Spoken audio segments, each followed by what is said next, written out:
welcome to another episode of Tormenta Talk. We are La Tormenta. We are the supporters group for West Texas FC out here in Midland, Texas.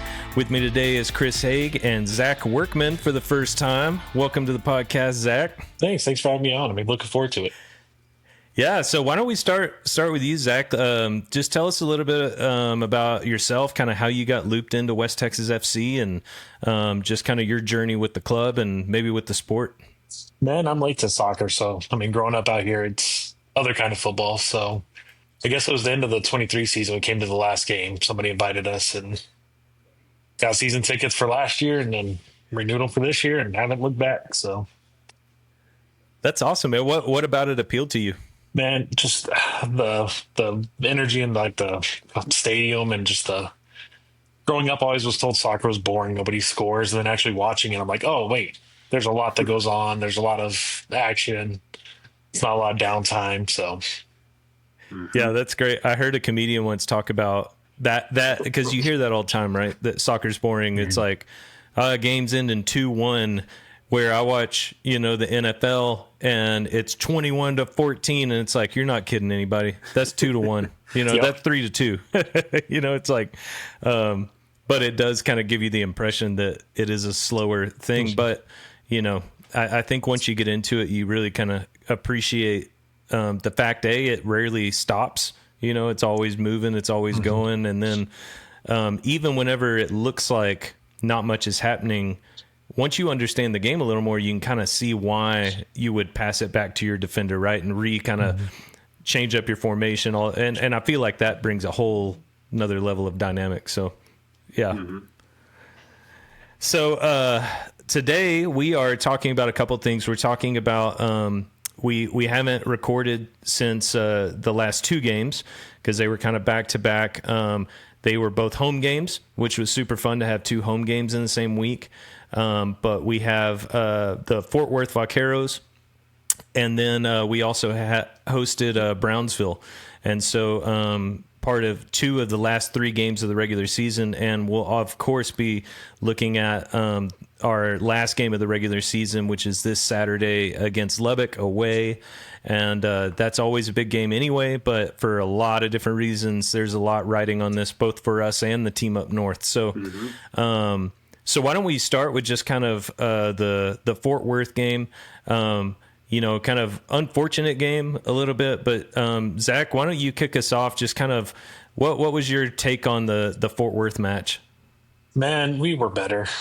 We were better the whole game. We just couldn't get a bucket. I don't know what that goalie took before the game, but he was out of his mind. But we had all the chances. We were right there. So, if we end up meeting them again in the playoffs, I'm not worried about it too much. But yeah, it was hard game to watch. Yeah, it was a tough game to watch. How about you, Chris? Yeah, same. It was. As a fan, that's a very forgettable game.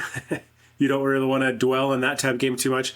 As a former coach myself too, that's the type of the game you just gotta move past and put it behind you. But yeah, it was a letdown, right? It was disappointing to go down, and then in many ways we were the better team, but in the way that mattered the most, who finished their chances, we couldn't do it. So that was definitely disappointing. Credit to Fort Worth. Their goalkeeper stood on his head. He played really well. They scored their goal, and then they executed pretty well. They just didn't give easy chances to us. We had opportunities, that sort of thing, but just couldn't finish them. So that was a bit of a disappointment. I think kind of a letdown just after that roller coaster of a game against Oklahoma, right? Kind of coming back, and you got to keep up that pressure, and we just didn't execute. So yeah, disappointing, but you put it behind you and kind of move on. Yeah, I think you make a good point about Fort Worth. This was a much better team than the last time we faced them. I thought they looked so much sharper, and it was a tough game to watch. I think it was tough, and both of you guys alluded to this, that we got into good situations. We got to where we needed to be, and where Beto's one-on-one with the goalkeeper 9 times out of 10. That's just a goal. And when you see it starting to develop. You're like, all right, we're about to score, and you're already kind of thinking about like the next goal and all that kind of stuff. And a combination, I think, just for whatever reason, you kind of have those days where you're not hitting the back of the net. You're maybe comes off your foot a little wrong or whatever. But and like you both said, the Vaqueros goalkeeper, I thought, had a really great game. Yeah. So. But I thought their game plan was dead on. Mm-hmm. And it was one of those games, too, where, like, we did have chances. We had some very good chances. We just couldn't convert. And I don't remember what minute the Fort Worth goal came, but it was in the first half, right? And I was like, man, it'd be great to get one back before halftime. And then couldn't. And then second half started, and all of a sudden you look up, and it's like the 75th minute. And it's like, man, now you're in kind of desperation mode. So there's just, you could feel a little bit of that frustration of, like, couldn't get that goal, and it keeps moving on, and then it just becomes kind of that difficult roadblock, right? So absolutely, which everybody's going to have those games. Glad to get it out now before get it out. Learn better from now it than later. So yeah, and I don't know about you guys. It felt tense. Like as soon as Fort Worth scored, like the stadium felt tense, the bench felt tense. Like it just kind of felt like it was just one of those days where you could kind of feel a game like that coming. And like you said, Zach, I think getting it out of the way, because you're always going to have them, right? I mean, any team anywhere on the planet is going to have those games, and that's just unfortunate. But and it's interesting because going into the Brownsville game, I was really happy that we got to immediately turn around and play another game. Just like, forget that happened. Let's get back out on the pitch and see what we can do. And the Brownsville game started eerily similar. Yeah. And so I'm curious, Zach, how are you feeling kind of when Brownsville puts one in pretty early? So I was actually out of town. I was out on a trip, so I was having to watch it on my phone, and it was like the same thing you said with the Fort Worth. They scored first. I was like, oh no, not again. Yeah. And then credit to Scotty, credit to the guys. They stuck right with it and fought. Yeah. Gut punch. I was like, oh no. Yeah, Chris, I know a bunch of us in the stadium were like, oh no, this feels like a replay. I mean, that was a bummer to give up that first goal. I don't know. I think I felt a little bit more confident in that game against Brownsville. We still had a lot of time. It came early, just like that game against Fort Worth. But you're right, like what you had mentioned about the vibes were a little bit off on that match against Fort Worth. Like, it was an earlier kickoff. It was a midweek game. Like, just even going into the stadium, like, it's different from the normal routine. So it's just like the whole feeling was different. Against Brownsville, like, I don't know. It was early enough that I still felt like, all right, we got plenty of time. And then they responded well and responded well. I don't know how long it took to get our equalizer, but then came back pretty quickly, got a couple of goals, and I think it was 2-1 at halftime, right? I know it was 2-1 when we broke for the long range. 1-1 at halftime. 1-1 at halftime. We scored right there, right at extra time, I believe. Oh, that's right. Yeah. So that was good. At least we got one before halftime, and then like kind of how that confidence going into the second half. And I think that's what you take away from the Fort Worth is they've been through it. They learned that lesson, and obviously they took it to heart and moved on. And and how encouraging too, like that that the team's response to being in a similar situation was not to lay down and just kind of give up, go, oh crap, here we go again. I think that was creeping into the back of my mind watching the game. Like, please don't let that happen. But the vibes were better overall, but it did, somewhere in your brain, you're just like, I don't want to watch the same game. That was not any fun. And I thought, they were really, Brownsville is always tough, right? They're always very physical, very difficult, and they were giving Gabo the hardest time. I mean, they were just like rough. And so the way the goal came about just felt that much more uplifting, right? Like, okay, that's we just cracked them. And now it's just a matter of trying to spread that crack into something that we can use. Because we all knew if we go in at half 1-1, this game's in the bag. We've got it. Because we are a second half team. We will have had the momentum. So it was like we just needed that goal and almost had to like force it. It was like, if it's not going to fall to me, then I'm just going to ram it, and just take it. So, and which was good that they responded that way, because like that was the intensity that was lacking against Fort Worth, where it's kind of like against Fort Worth, it felt like they were playing in a way like, well, maybe a goal will come, and they had those chances, but it wasn't like we've got to play with urgency and like really go for it and make sure we get an equalizer. Yeah. So it was, good point. It was good that they responded that way against Brownsville. Yeah, and that pass of Leo's to, I think it was Adem, was just silk. Yeah. I mean, ridiculous. Yep. Not to mention Appia's pass. Was it on that same goal that Appia recovers the ball and then like I can't remember who was running kind of near post, but it was like in my mind that was the pass. And when it went past that guy, it was like, oh, he missed the pass. And then there's Gabo with acres of space. I mean, it was like, oh, okay. I forgot who we have on the pitch. Insane shot. Yeah, wasn't it off the top crossbar too? Yep. Thought he bent it for a second. Yeah. Yeah, it was wild. It definitely left an indention in the ball at the very least. Because man, what a rocket! And you could just feel that was what he wanted in that moment after, just getting pushed around for a while and having to really be gritty. It was like all his frustrations, got concentrated into his right foot, and he just buried that thing. That was a good moment. We wanted that in Fort Worth so bad. Yeah, definitely. That's what we needed. So going into the second half, it felt like that ease, right, kind of settled in a little bit. Kind of what was y'all's take on, because we had kind of two second halves, right? We had leading up to around the 70-something, I can't remember exactly where it was, and then we had, like a 2.5 hour rain delay. And I'm curious, Zach, what was it like watching that on the stream? Like, so I watched up until I was able to watch the PK, and then I got sent away. I just kept checking. I said, what is going on? And the timer said 30 minutes, and then it gets to 6. So I'd look again, and 30 again. And I'd look, and it gets lower. And eventually I made sure I set a timer. I was like, all right, I'm watching this penalty kick. I don't care what everybody else is doing here.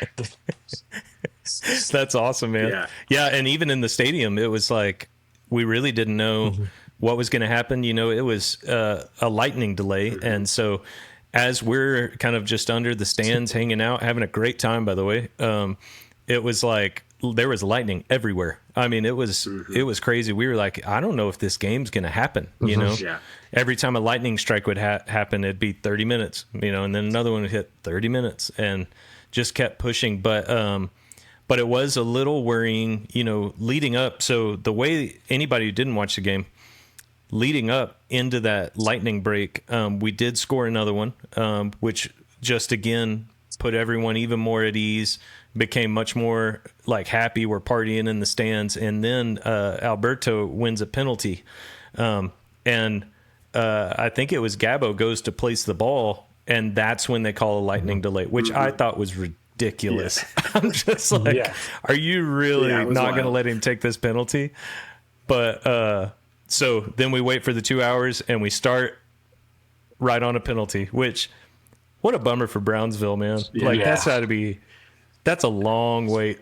Yeah, so that poor goalie. Yeah, just waiting for it. But that piece of it made it like so exciting too. Like I've been in several like rain delay games, like in MLS and that sort of thing, and they're always memorable. It's like if you're just hanging out in the stadium or just waiting around, like it's kind of a memorable experience. But even more, where we're waiting around and we know that immediately when we come back, we've got a PK, which is wild. And then I think we were far enough into the game that they could have called it at a certain point, right? Like I think we were past 70 minutes, but from what I understand, like the boys wanted to keep playing. And it's like, no, don't just take the 2-1. Let's keep playing. We've got a PK coming after this and 20 more minutes to play, which is encouraging as well. They want to just keep going and not just stop at that point and take the 3 points. But yeah, that was super unique to have that PK and then just come right back and start with that. It was wild. Yeah, what's crazy too, when you think about at the time of the delay, it was 2-1. Yes, we have a penalty shot to take, but the end of the game is 5-2. Yeah. Which is just crazy to think about, like that many goals happened in that short amount of time. But I'd be curious y'all's thoughts. It felt like post rain delay, that was the team that we've come to know and love. Mm-hmm. That was a team having fun. And what a better time to kind of find that rhythm again and just find that, this is really what we're capable of. Yeah. Do you guys, I mean, did y'all sense, like I sensed a shift in the second half, and I sensed a major shift coming out of that rain delay, or the lightning delay, rather? Yeah, I mean, they were just, after the rain delay, they were ready to play and just having fun, and we were all having fun in the stands. I mean, that was a blast, just like the few of us that were still there and just having fun cheering them on. But there was definitely a shift where they're just going to play and have fun and get into it. It changed a lot, like the actual game state, right? It really opened up, and that game, that last 20 minutes was very back and forth and that sort of thing. But yeah, you could tell with the club, like they were just, with the boys, they were just having fun, it seemed like. Yeah, it turns into backyard football. I mean, how often do you get to play at 11:30 at night, So Yeah, and we had them laughing, Zach. We were trying to come up with a chant for every player because we had so much time, and so we were just like, someone would just start yelling stuff and we'd start clapping and singing along. Yeah, they were all having a blast with that too. It was fantastic. Yeah, and so curious, it's been kind of a crazy couple of games, but across the two games, we normally try to pick kind of player of the match. Who would be your player of the week for those two games kind of put together? It's hard not to go with Leo, especially after that. Every time he touches the ball, something electric happens. Yeah, I agree. So yeah, he set up that first goal. That second goal he scored, I rewinded. I don't know how many times I've watched it this week. I don't know. I got through three people and just lasered one in, and every time he touches it, something happens. No doubt, guy plays in a suit, as they say in Brazil. And it's wild that you just expect it, at this point. You just like, anybody, as many players as they can throw at him, I'm just not that worried. And the guy plays like so chill. I mean, just doesn't seem to be bothered by it. Yeah. I think, that's a great shout. I think Leo came to mind for sure because he's such a difference maker. He didn't start against Fort Worth, but when he got in, he was contributing to those chances, and right away he's a difference maker. I was glancing at the starting lineups because there were some changes. Like, we definitely saw some changes in personnel and who started and even just who dressed between the two games. And I think maybe they didn't have the same type of visible impact, but two players to shout out just because they've been so steady all season long are Cam and Carrick. You just know, Carrick is captain, right? But Cam as a center back, the two of them are just so steady and so calm, and I think really important presence, bring an important presence to a club, especially when you have a game like that one against Fort Worth that's a little bit of a letdown, and you need to respond well to it. You just need that consistency too. So both Cam and Carrick are, they're pros, right? They're two players that I've been really impressed with all season. Yeah, I would totally echo that. It just, there's something nice about just knowing Cam's going to be out there. Being a Liverpool fan, we have Virgil van Dijk on the back line, and that just makes you feel good. It's like a safety net as a trapeze artist, and you got guys pulling flips and stuff, and I'm not stressed out because there's a safety net there. That's Cam Watts and Carrick both. I would actually say, the back line, just in general, I think Ryan, every time he's on the pitch, I'm just like, all out. I take him for granted too much, just like you do defenders, right? But golly, all out is great. A great descriptor. I would put, I think across the two games, a guy that comes to mind is actually, and I'm pretty sure he was in the stands for the Fort Worth game, but was Gabo.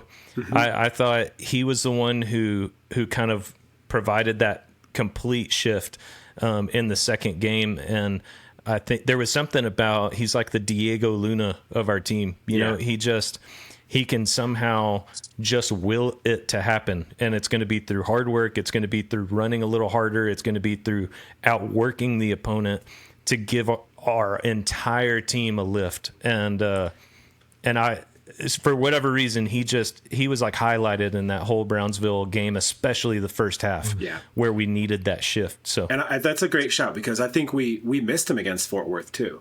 And that's one thing that I could feel in that game against Fort Worth.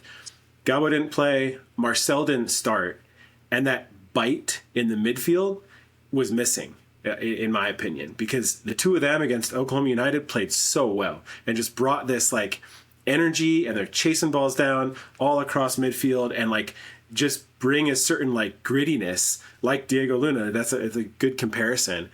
So having Gabo back in that game against Brownsville definitely made a difference.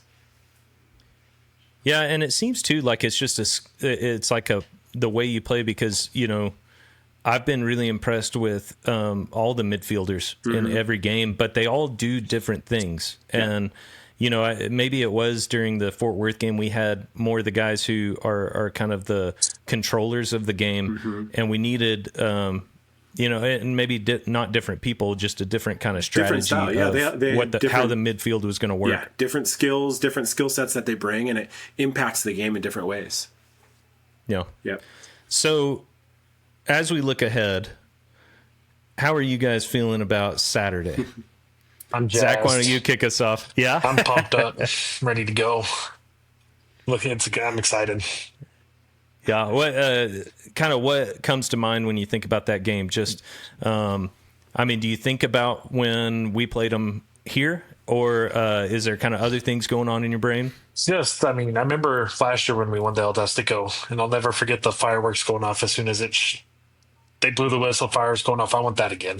I want that. And it's rivalries are fun because you never want to let the other team have an inch. And I don't think we're going to give them one. So, yeah. Good shout. How are you feeling, Chris? Same. Super excited. Like Zach said, rivalries are always super fun. Away days are always super fun. And so to end this season, regular season, on an away day, a rivalry match, a chance to clinch El Dustico again, there's not much more you could ask for. It's like super exciting. And as we've got to know this squad and this team, like, I have a lot of faith in them, and so much faith in coach and all the players and just the way that they're going to play. And I'm really excited to see like just the response that they bring and how they step up in this match. Yeah, not to mention you're talking about a team that, the attendance up in Lubbock is always really fantastic. They have a great SG that, we've talked time and time again about how those guys in Lubbock have really helped our SG become a thing, probably at a rate that we wouldn't have been able to achieve without those guys. And so it makes me excited. It'll actually be my first away game, like to be in person. Same. And so I'm really excited about that. Is it really, Zach, for you too? Yep. Yeah. So I've never experienced that, and Chris, you've gotten to experience that already this season. And so although the game against Oklahoma United was my first away game, because even Lubbock last year I didn't have a chance to go. This is second away day for me this season, but I've had plenty of away days in MLS, and it's always fun. Like, it's always fun as an opposing fan to walk into another stadium and support your squad. So it'll be a lot of fun. Yeah. So how about on the pitch? It was a gritty game when we played them here. It took kind of us firing on all cylinders to be able to give them still their only loss of the season, if I'm not mistaken. Yeah. And Lubbock is stoking the fires. They're clearly also revved up and ready to go. So what are you guys expecting, or what are you hoping to see when it comes to the play on the pitch, Zach? I would hope we're going to throw the first punch. We're not going to lay down. We're going to go at them, I think, 100 miles an hour from the jump. So I don't think we're going to wait for anything to happen to come to us. I think we're going to go take it. Yeah, that's what I'm hoping for too. Is just like guys who are ready to step up and play hard for 90 minutes. And I don't doubt that they will. I know that coach is going to get them ready for this match. I think that the couple of blips in our season, like games where we've had those letdowns, it's just you're not winning those 50-50 balls. You're not like going hard into every tackle. You're not going at that level that you need to throughout the entire game. And there's a little bit of a letdown. So that's the biggest thing that I'm looking forward to, is just, I know coach is going to have them ready to go, and just watching them get ready and get into it right away. And as for all of us going up there too, that's part of it, is like us cheering them on and making sure that they do that. Yeah. Yeah. there's something about too, like playing an opponent that you know is really good, kind of turns your brain on a little sooner, right? And not that the other teams we played aren't good. It's more like when you've got teams in the top, one or two places. Obviously, Lubbock is sitting at number 1 in the division right now. I feel like maybe you just kind of approach that game. It's a little easier to kind of get your focus, right? It kind of pulls you in a little quicker. And I think I think the fact that our boys are going to be like locked in from the jump, I would be really nervous as a Lubbock supporter. I certainly wouldn't be spreading out the confidence that Lubbock seems to have. I'm going into this game saying this is going to be a great game, and luckily we have an incredible team, right? And I'm confident that it's going to be a really fun match to watch, and I'm confident that we're going to walk away with another W. Yeah.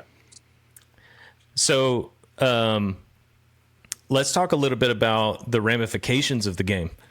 Zach, I know you were in the Discord today kind of trying to clarify a few things. When you see the stakes of this game, for some of the people maybe who aren't, all over the NPSL website, doing all the math and all that good stuff, give us kind of a rundown of kind of what you're seeing as far as the stakes of this game. Yeah, if there's a marble, this is for it. I mean, for the local, even the El Dustico, which, it's a trophy in itself. If we win the conference, which means we're home 2 games in the playoffs, assuming we win the first. If we draw, it's a 50-50 chance if we get a home game. I know y'all are talking about, road games are great, but I like Astound. I like playing there. So, and in the playoffs, we definitely want to be home. Yeah. If there's a lot riding on it that, and let's take any coin flips out because, I was getting a haircut earlier and I was looking, I was like, wait a second. Every tiebreaker matches up with Oklahoma if we draw. And that's a result that I didn't see coming. When 6 tiebreakers. I can't believe Oklahoma didn't win that. Yeah. It's clearly a long way for them to travel. But yeah, like you said, Zach, when Arkansas wins, you're just like, oh my gosh, that opened the door for us. Where if we win up north, we take home the top spot, and it was just kind of some good fortune, which we've taken advantage of in seasons past. And so it's fun whenever, because like you said, just Dustico is enough, right? A game to win the conference, that's enough. Against a team that if they win the conference, right? It's like this, all these factors, any one of them by themselves would be enough to get you revved up for this game. The fact they are all riding on this game is something totally different. So it's functionally a third playoff game. That's what it is. It boils down to. And if I'm not mistaken, what's also at stake is more games that we get to go and watch, because if we do have away games, they won't be in Lubbock, right? They'll be in Fort Worth or in Oklahoma, and we want to see more games. We want to be in the stands for the games, right? And so really we need the W to give us kind of the best possible shot at that. Plus, I want that tumbleweed, man. That thing belongs in Midland, and that needs to stay put. Yeah, I think that should be the focus for our boys too, is like focus on this match. Make sure you win this. This is ours, right? Yep. We own this right now, and we're going to continue to own it. So that should be the biggest focus, because there are obviously ramifications, but they've got to come in, just focus on this match, and just make sure they take care of business and bring home the Dustico. Absolutely. Anything else that you guys are hoping to see out of the match, out of the lineup, out of the experience of being up in Lubbock? We'll all be there, and I'm sure we'll be in a tight knit group, because it's there's going to be a lot of red. And so anything else that you guys are kind of like just earmarking, looking forward to? I'm excited to see Scotty pick up the clipboard the first time, or the pegboard, and watch him draw something up, because it's like Harry Potter's wand, man. Yeah. Like every time that thing gets pulled up, it's just like good things happen. Yeah, I love it. And it's fun that we look for that now, right? Like it makes such an impact Yeah, his coaching How about you, Chris? has been fantastic. I think I'm just looking forward to the whole experience. Like I said, away days are fun. So just being there in the stadium, being together, all of us, we know it's a red out. And so for us, repping blue and yellow, we're proud of our blue and yellow. And so to be repping that in their stadium, I can't wait for that. And just can't wait for the match and see what happens. And like you said, confident that we're gonna bring home 3 points. No doubt. Yeah, I'm really looking forward to what I want to see is kind of what Zach was talking about. I want to see us come out of the gates just blazing. Like I don't, I think that's when we play our best football. I think I want to see our boys focused but relaxed. I think anytime that we see us get a little rushed, it just means messy passing and, we don't quite connect. So I really hope that our guys come in like focused, level-headed, and ready to take it to, our rivals because, we are Duendes del Dustico. Yep. We are the owners of that trophy. Yes, sir. And that thing belongs here. So, gents, in a few days, I will see you in Lubbock. Anybody who isn't going to the game, it's like a weekend of soccer extravaganza at Tall City. So, for the 4th of July, just go plant and hang out there. There's a bunch of games going on. Until then, any last words, gents? Just excited for it. Yeah, we'll see you. Yeah. We'll see you in a few days after the match too, holding the Dustico trophy. Can't wait for that. Yes, sir. Yes, we will. All right, guys. Well, with that, we look ahead to the final game of the regular season against our rivals for all the marbles. So we'll see you guys there. See y'all, man. Appreciate it.